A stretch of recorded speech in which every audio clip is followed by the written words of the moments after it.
Hi, my name's Luke Nussel, and in this video today I'm going to be giving you a talk through of my Spider-Man level that I created in the Unreal Engine. So without any further ado, let's get started. So before I show off the actual level itself, I'm just going to quickly talk through the colours that I use for my level. So the character model is this Spider-Man model, and he has a couple of different mechanics that he can, like he can jump and he can grapple to different surfaces, and that's about it, and you can swing as well. So the different colours that I use are grey for the floor, black for the walls. I use purple to show collectible, like the backpacks, so that's what purple's for. Red is for enemies, so you can see just enemy with guns and melee, and also for doors as well, so this is where the enemies will come from when the wave is over. More enemies will come from these doors. See, yellow is just this crane here that I'll have in the level, and green is interactable, so Spider-Man can use these to grapple them and hit enemies with them and throw things at them. So those are the different colours that I'll be using for my level. So I'll get started and showing you the actual level now. So for this, I downloaded this project from YouTube. It came with a replica of New York City, a Spider-Man mesh, and some blueprints. I didn't make this myself. I downloaded this from YouTube. I'll leave a link just under this video here.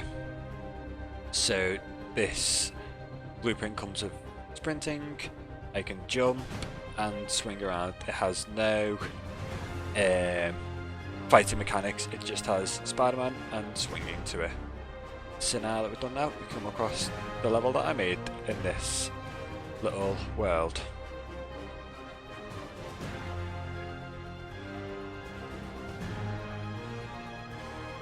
So this is what I originally made down here. So it is a Kingpin construction site with his goons patrolling the area. I'll talk about this in a second, but first I just want to discuss this building.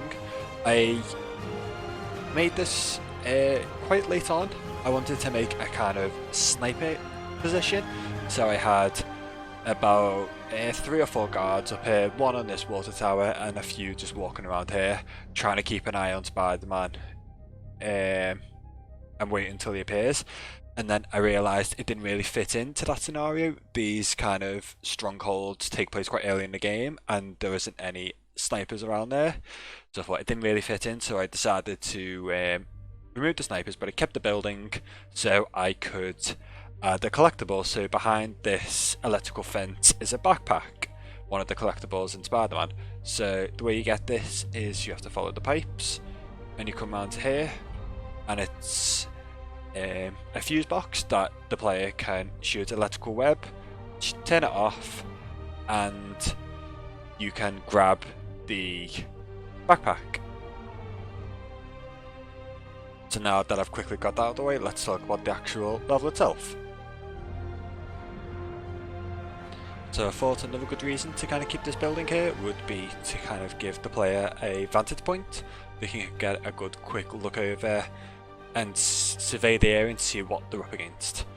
So with these missions, it's a kind of wave system. You have the enemies down here, and then once they are defeated, more and more waves will come until you defeat them all.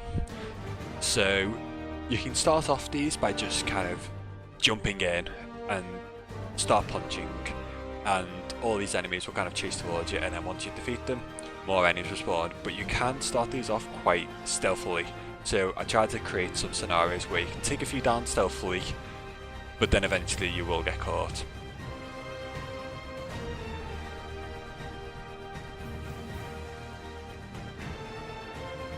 So if we take for this guy here, he's just standing there on his own, this enemy. So what we could do as the player, we could go from behind and take him down, but of course we're just seeing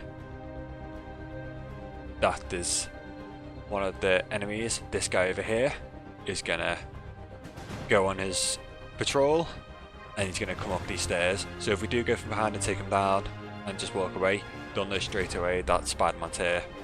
So what we could do is we could string up this guy who's on the patrol from one of these steel bars and then take this guy out, or we can just jump down, take him out. There's a few different ways we can go about it. So likewise, these three here, they're all clumped together, they're not going to move. If we go and grab that guy, then of course one of them will see and it'll all start, or he can kind of be taken out by going on one of these steel rods here and string them up. But again, there's the worry that you might get caught again, so you need to be careful with that. For the purposes of this now,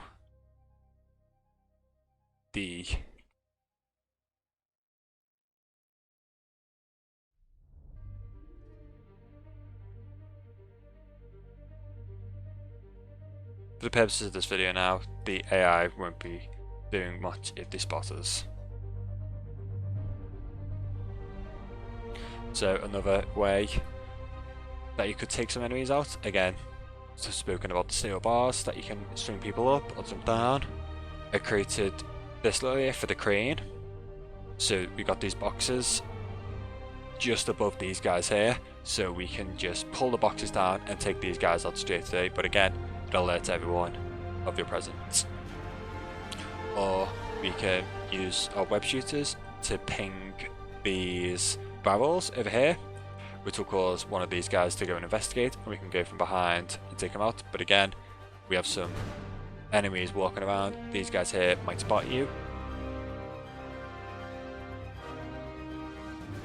So for example, if we look at this little area here, we have these scaffoldings here, so as you can see this enemy walks across them, same with this enemy.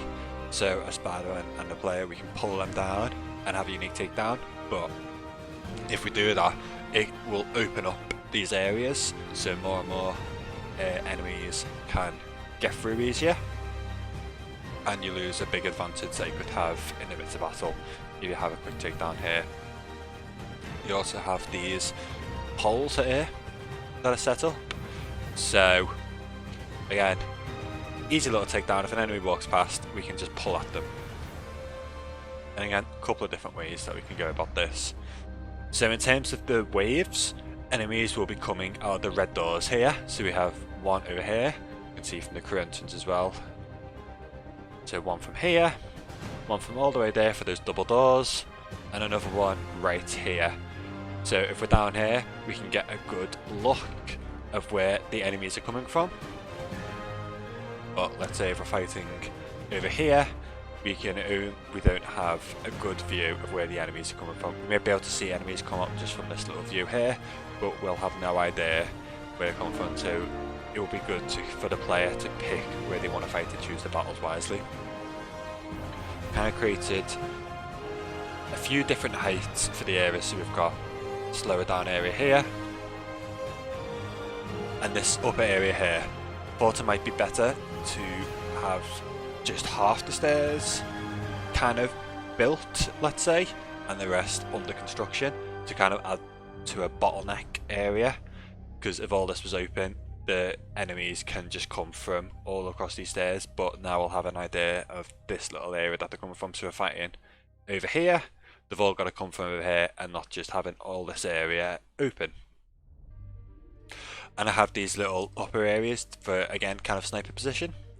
I originally had these at the same height, so I have this as 5 units high, and I had this the same at 5 units high, but then I thought I'd kind of create 3 different levels of height, so I made this 6 units just to make it feel a little bit different. So if we're down here, it's much more of a height difference if there's a gunman up there and we're fighting down here. So that was one of the changes that I made. A few others was, again, I kind of had this area quite blocky. So in the original block out in the plan, it stopped here, so it was this constructed, and then later added this area and had it bit more of a unique design look to it, creating more of a point to this building, just to kind of make it a little bit of a unique, give it more of a unique feel around it. And again, like I said, add stairs all the way across here, but cleared half of it and extended this area out just a little bit, and this area over here as well, just so I could add more AI to the area, because it was quite small for what I originally designed. And if I wanted the amount of AI I wanted, like I have here, it would have been a little bit too difficult to have all of them lying around. So, but I made this much longer than it was, and it just stuck out a little bit more, and it didn't really look right for the building design. So one of the last changes I made was just to shrink it by about 2 units, and that is what it is now. And again, with this building, made a sniper position, but cleared them to add the backpack. Thank you very much for taking the time to watch my video.